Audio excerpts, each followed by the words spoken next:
अनेक उदाहरण ऐसे हैं जहां संतों के शरीर के, जिनको विकार कहते हैं, अशुद्ध अंश कहते हैं, वे भी दिव्य गंध से युक्त हो जाते हैं।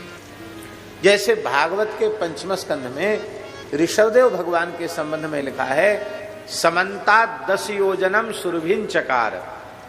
श्री ऋषभदेव भगवान मलमूत्र त्याग कर देते थे और उनके मलमूत्र की सुगंध 10 योजन, 10 योजन माने 40 कोस, 120 किलोमीटर तक उनके मल की, मूत्र की दिव्य सुगंध व्याप्त होती थी। विचित्र बात है। आप लोग कहेंगे कि ये तो पुराणों में लिखी है, उनके लिए संभव है, आज कैसे संभव है? आज भी ऐसे संत हैं।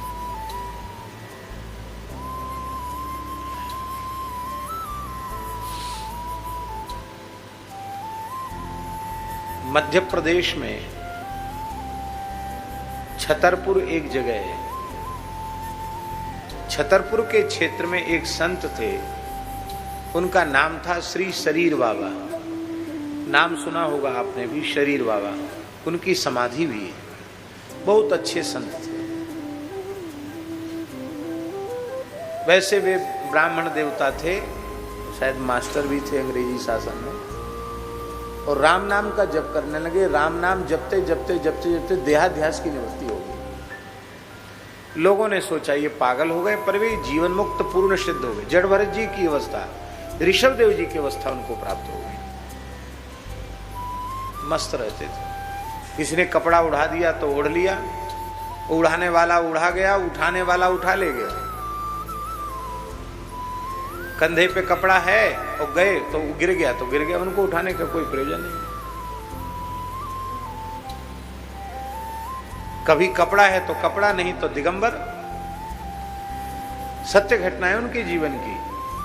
वे छतरपुर के क्षेत्र में कहीं जंगल में पड़े थे, नंग धड़ंग। तो किसान लोग उधर से गए।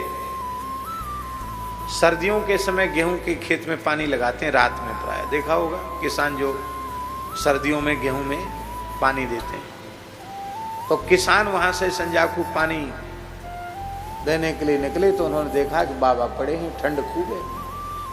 उनके मन में दया आई कि चले बाबा को थोड़ा सा, कपड़ा तो है ही नहीं बाबा पे, जंगल में पड़े हुए हैं बाबा, इनको थोड़ी आंच बरा दें तो कम से कम अग्नि की गर्मी से ठीक रहेगा। उन लोगों ने लकड़ी इकट्ठी करके धूना जला दिया और वो तो चले गए। बाबा पड़े थे, पड़े पड़े उन्होंने हाथ पैर घुलाए होंगे तो दोनों पैर धधकते हुए अग्नि में रख दिए। और किसान वहां से लौट के जब सुबेरी टाइम भोर में जब रात को पानी लगा के किसान लौटे तो उन्होंने देखा तो बाबा के दोनों पैर जल गए, हड्डी तक जल गई। कोई व्यक्ति बुद्धि के प्रयोग से इस बात को समझ नहीं सकता है। तो किसानों ने कहा बाबा तेरे सबरे पाम जल गए, पाम जल गए तुम्हारे। बाबा बोले ना हमारा हाथ है ना हमारा पांव है, जलेगा क्या? हमारा कुछ नहीं जला। अब वो तो देहाध्यास उनका समाप्त हो गया था। मैं हाथ पैर वाला हूं ये उनको स्मृति ही नहीं थी। बोले जिसके पैर होंगे उसके जले होंगे, हमारे ना हाथ है ना पैर, हमारा क्या जलेगा? उन्होंने ये कहा। अब बेचारे किसान आदमी क्या